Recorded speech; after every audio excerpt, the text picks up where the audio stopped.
हाँ, साइकोलॉजी की मदद से सामने वाले के मन में क्या चल रहा है उसका अंदाजा लगाया जा सकता है, लेकिन किसी के मन को 100% पढ़ लेना संभव नहीं है।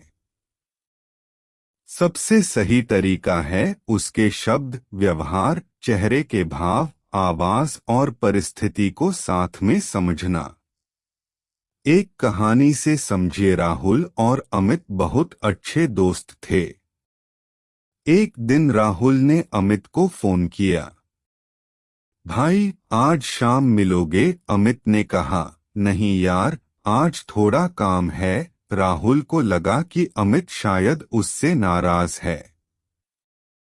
पिछले 2 दिनों से अमित के जवाब भी छोटे छोटे आ रहे थे। राहुल ने मन ही मन सोचा, शायद मैंने कुछ गलत कह दिया है। लेकिन साइकोलॉजी का पहला नियम है, एक व्यवहार का केवल एक मतलब नहीं होता।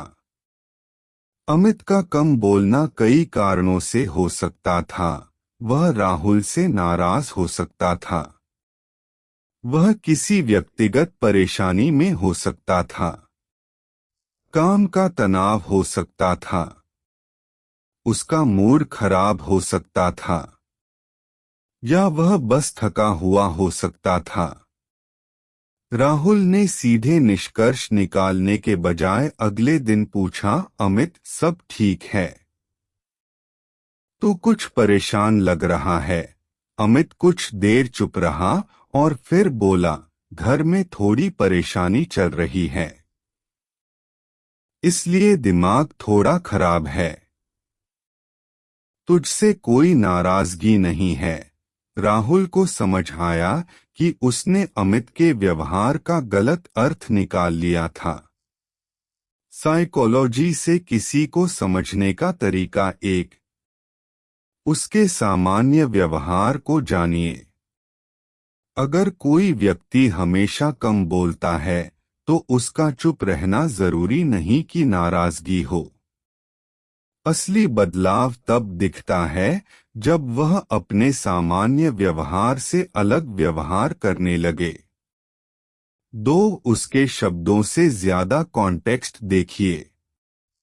मैं ठीक हूं कहने वाला व्यक्ति अगर लगातार परेशान दिख रहा है, तो परिस्थिति को भी देखना चाहिए।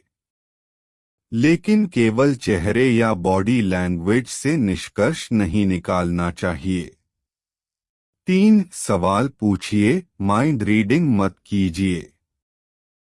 तुम मुझसे नाराज हो के बजाय पूछ सकते हैं, मुझे लग रहा है कि तुम थोड़े परेशान हो। अगर बात करना चाहो तो मैं सुन रहा हूँ। इससे सामने वाले को अपनी वास्तविक भावना बताने का मौका मिलता है। 4. एक संकेत नहीं, कई संकेत देखिए। आंखों का संपर्क कम होना अकेले एंजाइटी, झूठ या नाराजगी साबित नहीं करता। लेकिन अगर उसके साथ आवाज में बदलाव, बातचीत से बचना और अचानक व्यवहार में परिवर्तन भी हो, तो यह संकेत हो सकता है कि कुछ चल रहा है। 5. अपनी सोच को भी जांचिए। कई बार हम सामने वाले के मन की बजाय अपना डर पढ़ रहे होते हैं।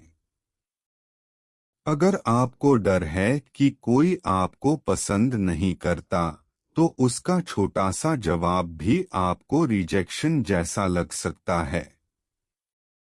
सबसे महत्वपूर्ण बात का इस्तेमाल किसी को मैनिपुलेट करने या उसका दिमाग पढ़ने के लिए नहीं, बल्कि उसे बेहतर समझने के लिए करना सबसे अच्छा है। याद रखने का आसान फॉर्मूला है, देखो, परिस्थिति समझो, बदलाव पहचानो, सवाल पूछो, जवाब सुनो, फिर निष्कर्ष निकालो।